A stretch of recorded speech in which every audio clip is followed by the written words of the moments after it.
ललितपादानां भूमिरेवावलम्बनं त्वयि चातापराधानां त्वमेव शरणं शिवे. ఓం శ్రీమాత్రే నమః. ఓం నమ శివాయ. శివానంద లహరి రోజుకో శ్లోకంలో మనం ఈ రోజు 37వ శ్లోకం నేర్చుకుందాం. ముందుగా శ్లోకం.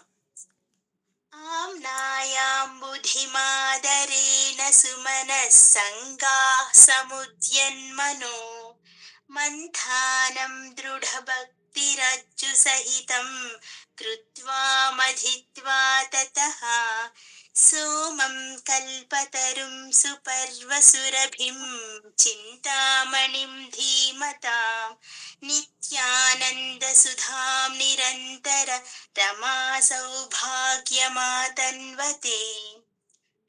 ఆమ్నాయాం బుధిమాదరేణ సుమనః సంగాః సముద్యన్మనో మంథానం దృఢభక్తిరజ్జు సహితం కృత్వా మధిత్వా తతః సోమం కల్పతరుం సుపర్వసురభిం చింతామణిం ధీమతాం నిత్యానందసుధాం నిరంతర రమా సౌభాగ్యమాతన్వతే.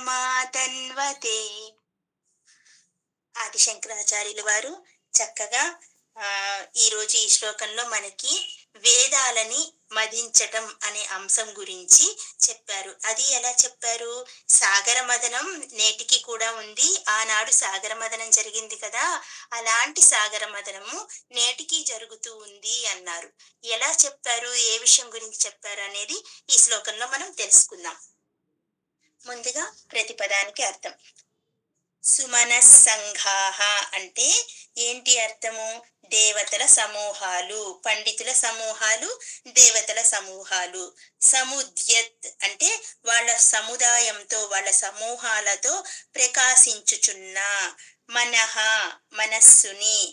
దృఢభక్తి రజ్జు సహితం అన్నారు కదా. ఇక్కడ దృఢ అంటే స్థిరమైన, భక్తి అంటే భక్తి, భక్తి అనే రజ్జు అంటే తాడు, ఆ తాడుతో సహితం కూడిన, మంధానం కవ్వంగా, కృత్వా చేసి, ఆదరేణ ఆదరంతో, ఆమ్నాయం చెప్పాను కదా, ఆమ్నాయం అంటే వేదాలు, వేదాలు అనే అంబుధిం సముద్రాన్ని, మధిత్వా మధించి, తతః దాని నుండి, సోమం చంద్రుడిని, సోముడు అంటే చంద్రుడు, కల్పతరుం కల్పవృక్షాన్ని, సుపర్వ సురభిం అంటే కామధేనువుని, చింతామణి చింతామణిని, ధీమతాం బుద్ధి అనే ఏం చెప్పుకోవాలి, బుద్ధి అనే అమృతం వచ్చింది అనుకోవచ్చు.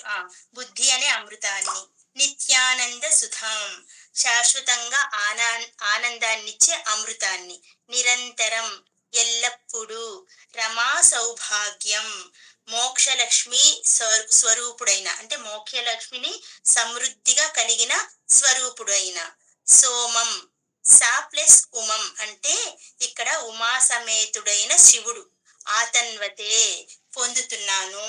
వాళ్ళు ఆనాడు సాగర మదనంలో అవన్నీ ఎలాగైతే పొందుతున్నారో అవన్నీ అశాశ్వతం, నాకు శాశ్వతం ఏమైంది? ఉమా సమేత పరమేశ్వరుడే నాకు శాశ్వతం, నేను వేదాలను మదించి ఆయన్ని పొందుతున్నాను అని సూక్ష్మంగా చెప్తున్నారు మనకి ఆది శంకరాచార్యుల వారు ఈ శ్లోకంలో. ఒకసారి అర్థం చూస్తే మనకి అర్థమైపోతుంది పూర్తిగా.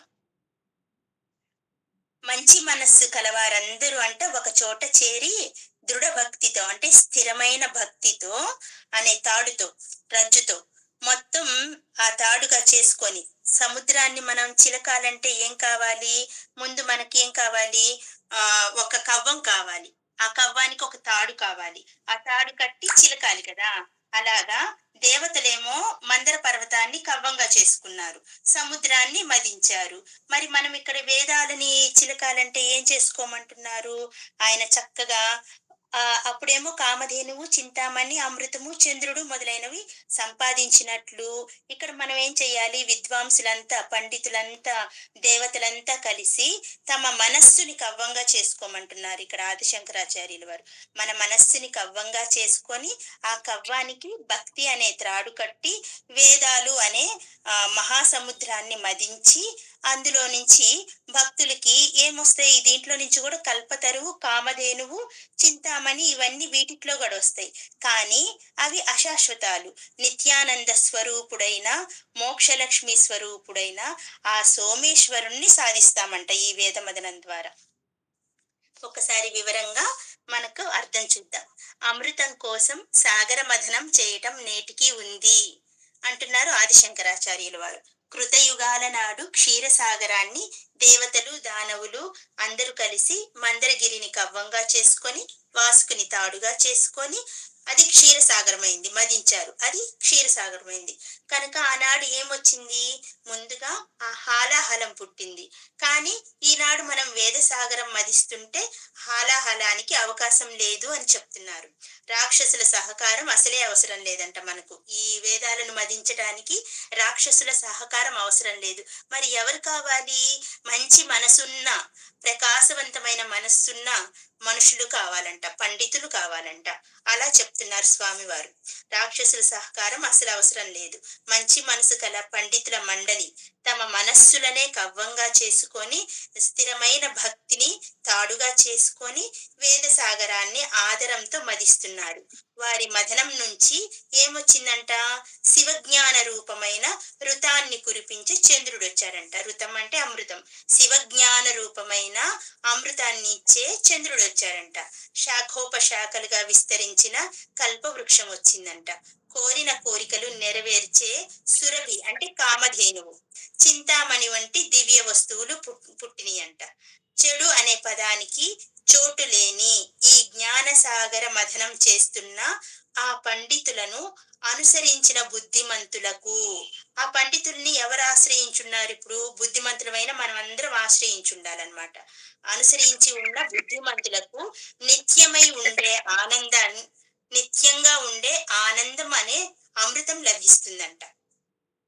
లక్ష్మీ సౌభాగ్యం నిరంతరాయంగా అందుతూనే ఉంటుంది అని చెప్తున్నారు ఈ శ్లోకం ద్వారా మనకు ఆదిశంకరాచార్యుల వారు. సాగర మథనం నేటికి సాగుతుంది, నేటికి ఉందండి.